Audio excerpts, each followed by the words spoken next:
Welcome to Neil's World. Today, I'm going to show you an alternative which you can use instead of the recently banned apps Xender and ShareIt, which were very popular file sharing apps on mobile devices. The app which I'm talking about is from the makers of Android, that is Google. The app is named as Files.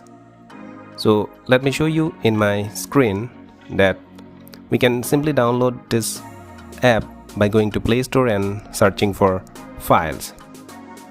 I have it already installed, so I'm gonna open and show the interface to you and how you can use the Files app for sharing files between two Android devices or any other mobile devices.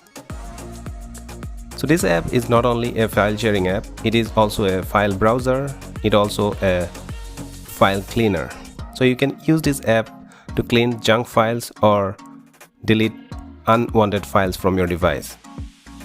This can also be used as a file manager, so it is a full-fledged file manager for your Android device. So there are three tabs at the bottom bar. The first one is clean, the second one is browse, that means the file browser, and the third one is the share option. To share files, we have two options. Either we can receive a file from another device or we can send a file to another device.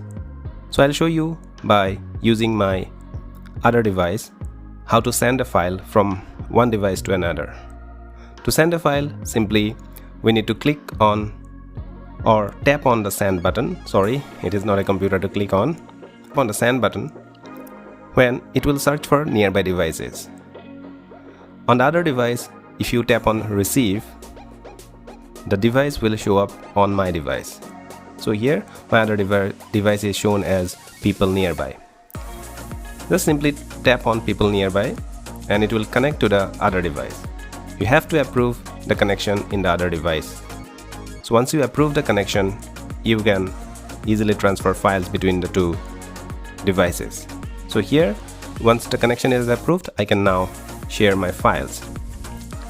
So you can share different types of files like video files or your documents, audio files, apps, images, etc. For demonstration, I'm going to send the file, this MP3 file, to the other device. So once you select the file and hit send, it will be sent to the other device very quickly. So the file transfer is complete, so it is very quick. So I think this is a worthy replacement for Xender and ShareIt applications. So if you like this video, please consider subscribing and also share this video to your friends, and hope that you will come again to see another video very soon. Thank you.